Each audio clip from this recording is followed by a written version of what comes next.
Comment calculer son retour sur investissement dans l'immobilier, la famille? Bienvenue sur cette vidéo. Mon nom c'est Mamadou Lamine Diallo, développeur immobilier, temps plein ici aux États-Unis, en Georgia et Texas. Abonnez-vous sur la chaîne si vous voulez savoir comment investir dans l'immobilier aux États-Unis en tant que débutant, en tant que personne qui a déjà acheté une maison là où vivre, mais vous voulez plus tard investir. Eh bien, abonnez-vous et aimez la vidéo. Alors, comment est-ce qu'on calcule le retour sur notre investissement, d'accord, sur un bien immobilier?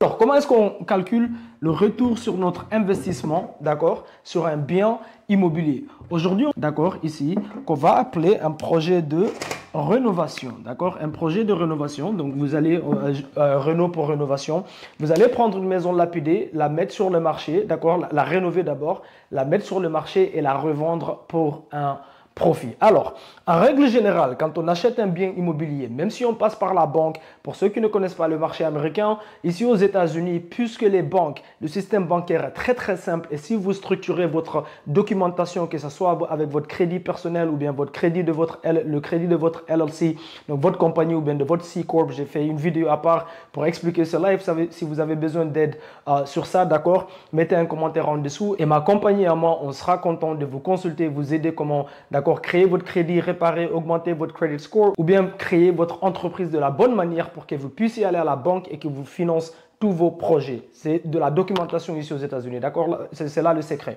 Alors la famille, donc que vous achetez, d'accord, un projet locatif, donc un bien immobilier que vous allez faire louer, ou bien que vous achetez une maison à rénover pour revendre sur le marché pour du profit, d'accord? La plupart des banques ici aux États-Unis, ils vont vous demander de ramener, d'accord, sur la table ce qu'on appelle un apôtre ou bien un down payment. On va utiliser les termes anglophones, comme on est dans un pays anglophone. Comme ça, vous savez, quand vous allez à la banque ou bien vous parlez avec des prêteurs privés, quand ils utilisent ces genres de termes, comme ça, vous êtes familier, d'accord? Donc, ils vont vous demander en règle générale ce qu'on appelle un down payment. D'accord? Un down payment. Alors, le down payment ici, c'est l'argent que vous ramenez avant que la banque vous finance. Ils veulent voir quand même, la banque n'aime pas financer une personne qui est pauvre. Si vous avez $0, la banque n'aime pas vous financer parce qu'ils savent que vous êtes pauvre. Vous êtes une personne très risquée. Tu n'as absolument rien du tout. Ça veut dire que tu es financièrement irresponsable. Tu n'es financièrement pas discipliné. Pourquoi est-ce qu'ils vont te prêter? La banque n'aime pas prêter quelqu'un qui est désespéré. Tu es désespéré, ça veut dire que tu vas prendre l'argent et faire tout et n'importe quoi. Donc, quand tu vas là-bas, même si tu es pauvre et que tu es en train d'utiliser l'argent de ta tante ou bien l'argent de ton oncle ou bien l'argent d'autres personnes qu'on appelle des levées de fonds privés, private money, ici aux États-Unis on appelle ça private money. Donc si j'utilise l'argent d'autrui, et on fait beaucoup ça dans nos projets, d'accord, de construction et dans nos projets de rénovation, on va chez des gens. D'accord, ce sont des relations privées qu'on a. J'ai des amis à moi qui ont des business, d'accord, des magasins, des ice cream par exemple. J'ai des amis à moi qui sont docteurs, j'ai des amis à moi qui sont avocats. Ils nous donnent leur argent pour travailler dans nos projets, d'accord, pour utiliser l'argent dans nos projets de construction ou bien de rénovation parce qu'ils n'ont pas le temps de faire ce que nous on fait. Ils ont déjà leur travail et ils gagnent un retour, d'accord, sur leur argent. On les appelle quoi? Des private money lenders, d'accord, prêteurs privés, d'accord. Alors, que vous utilisez l'argent d'un private money lender ou bien que vous utilisez votre argent, d'accord, peu importe, mais ils veulent voir quelque chose. Ils veulent voir que vous avez ce qu'on appelle skin in the game, que vous avez un peu de votre chair sur le projet. La logique, c'est très simple. Mamadou, tu veux emprunter de l'argent, tu veux qu'on te donne, d'accord, je sais pas moi, $300,000 pour que tu achètes une maison lapidée, que tu peux rénover et la revendre à $500,000, pas de souci. Tu crois autant à ces projets, pas de souci. Prouve-nous que tu crois autant à ces projets en mettant ton propre argent en avance, même si c'est une petite somme. D'accord? Alors, en règle générale, ils vont vous prêter maximum 75%, d'accord? 75%, d'accord, du prix du bien. 75% du prix du bien. Donc, imaginez-vous, si vous achetez, je sais pas moi, une maison à $150,000, d'accord? À $150,000 ici. Donc, ici, on est en train de parler d'un projet de rénovation, bien sûr. Donc, vous achetez la maison à $150,000, mais puisque peut-être que je vous ai déjà formé, vous faites partie de ma communauté privée ou bien vous vous êtes formé gratuitement sur ma chaîne ici, vous savez déjà comment analyser un bien et vous savez que si vous achetez ce bien ici à $150,000, une fois que vous le renouvelez, vous pouvez le revendre à $350,000 Et la maison, elle a besoin de, je sais pas moi, 60 000 $, d'accord, de budget de rénovation, d'accord. Donc, vous devez dépenser, vous l'achetez à 150 000, vous dépensez 60 000 $ pour rénover la maison. Après, vous la mettez sur le marché à 365 000. Sur cette chaîne, je vous ai même montré comment savoir exactement les frais que ça va vous coûter de vendre cette maison, d'accord. Et donc, ils vont vous donner 75% du prix d'achat en règle générale, spécialement si vous êtes nouveau, d'accord, et ils vont vous donner après, d'accord, en règle générale, 100% d'accord, du budget de rénovation, d'accord. Et donc, ils vont vous donner deux prêts. Un des prêts, c'est quoi? Le prix d'achat. Ils vont vous donner le budget d'achat, 75%. Après, ils vont vous donner 100% pour la rénovation, mais ils vont dire, OK, ça coûte 150 000 puisqu'on va te donner que 75%. On veut que tu ramènes, donc 150 000. On veut que tu ramènes, bien sûr, 25% des 150 000. Donc 150 000 fois 25% de la famille, c'est combien? 37 500. Ils veulent que tu ramènes 37 500 sur la table pour qu'ils te prêtent le reste. D'accord? 37 500. Si tu ramènes ça sur la table, ils vont te prêter le reste pour compléter la somme ici. Pour acheter la maison, ils vont te prêter 100% pour le budget de rénovation. Alors, les 37 500 ici, quand tu calcules le retour sur ton investissement, ça veut dire j'ai pris mon argent, j'ai mis dans quelque chose. Que vous le mettez dans l'or, des stocks ou bien l'immobilier, ça ne change pas. Quand vous prenez votre argent, vous le mettez au travail, qu'est-ce que votre argent vous a rapporté? Si votre argent vous a rapporté zéro, ce n'était pas un investissement, c'était de la perte. Vous avez perdu de l'argent.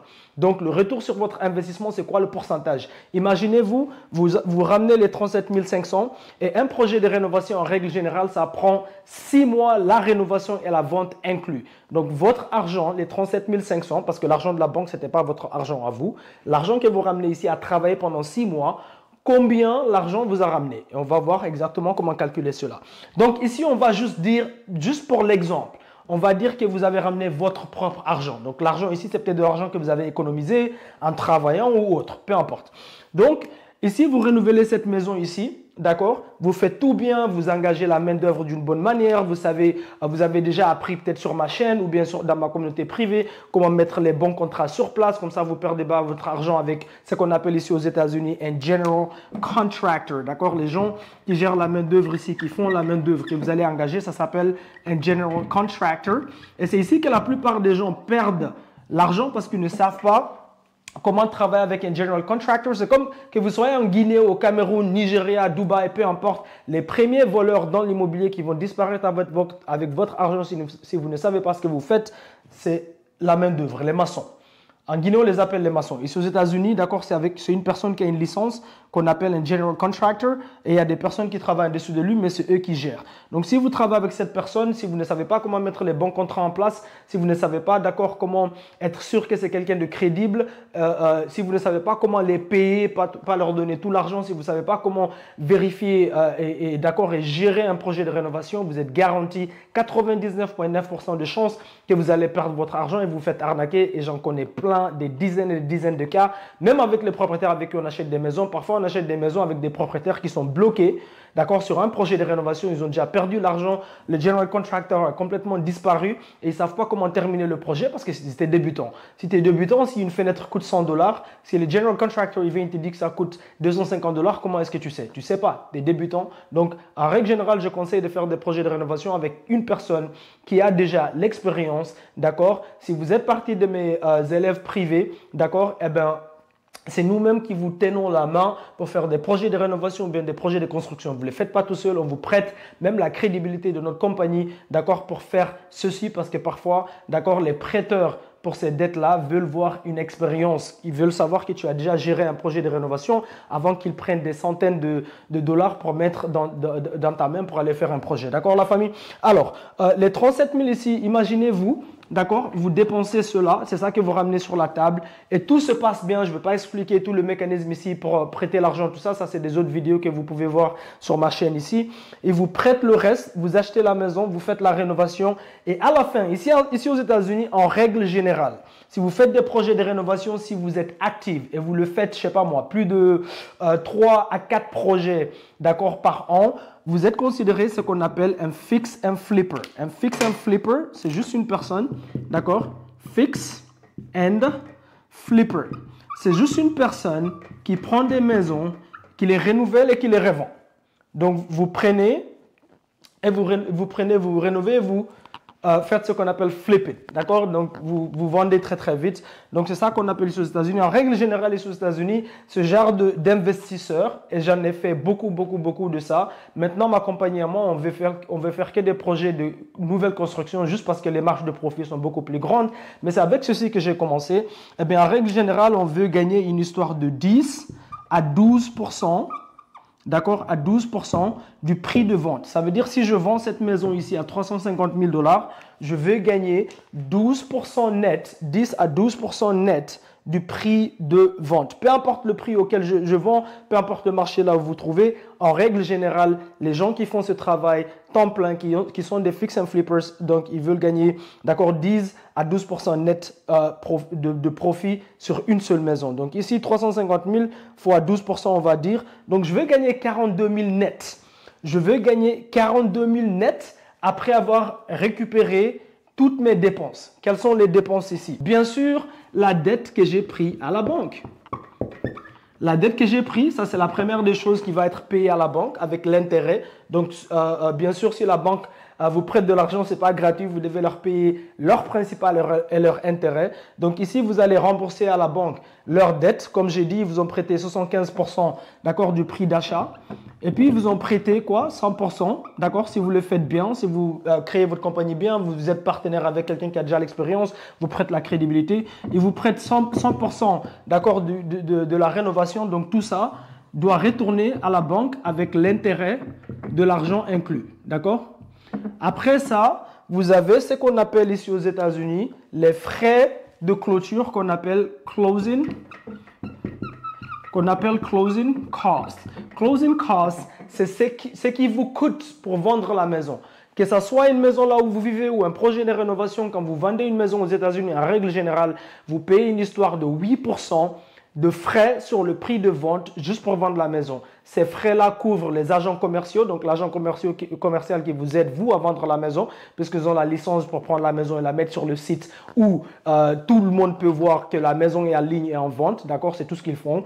Eh bien, vous leur payez, il y a deux agents commerciaux, il y a votre agent commercial qui vous représente, vous, le vendeur, et il y a l'agent commercial qui représente l'acheteur. Donc, on appelle ça, donc vous, la personne qui vend la maison, l'agent commercial qui vous représente, on appelle cet agent-là seller's agent. D'accord? Seller's agent. Seller, vous êtes le vendeur. Seller. D'accord? L'acheteur qui va venir acheter votre maison, vous faire une offre, a aussi leur propre agent commercial qui les représente. On appelle ça buyer's agent. D'accord? Ces deux personnes-là combinées, en règle générale, c'est 6%. Chacun d'entre eux reçoit une histoire de 3% en règle générale.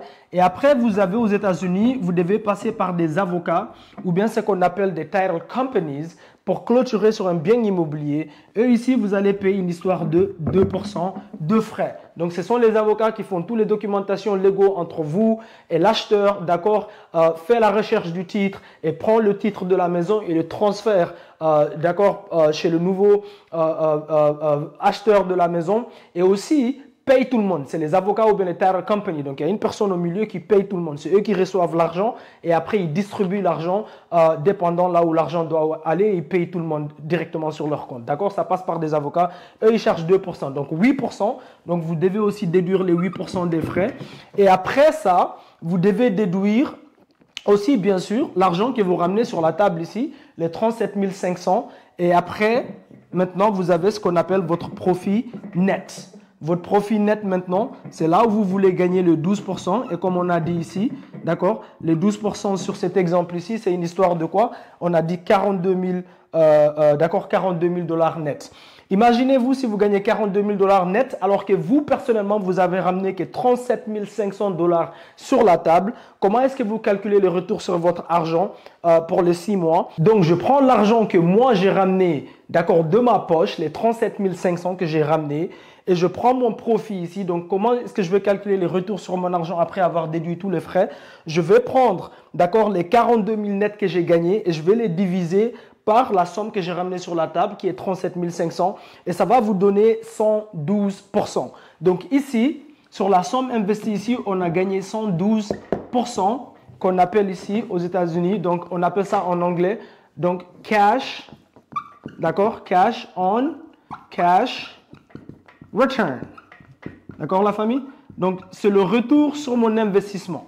Le retour sur mon investissement. Donc, si j'investis de l'argent, je me pose toujours la question, quel est le retour sur mon investissement par rapport à ce que je vais gagner? Et tous ces calculs-là, en règle générale, vous les faites avant même d'acheter le bien pour voir si ça en vaut la peine d'investir votre argent là-dedans ou bien ce n'est pas un bon investissement. D'accord? C'est comme ça qu'on calcule, d'accord, le retour sur notre cash quand on investit dans quelque chose. Bien sûr, ici, l'exemple que je donne, c'est un exemple extrême parce que première des choses, vous devez avoir la compétence pour identifier un bien immobilier. Deuxième des choses, vous devez déjà avoir les 37 500 $ économisés. Troisième des choses, vous devez avoir le crédit, d'accord, et votre compagnie doit être structurée de la bonne manière pour que vous puissiez aller à la banque et qu'ils vous prêtent l'argent. D'accord, ça c'est la première des choses.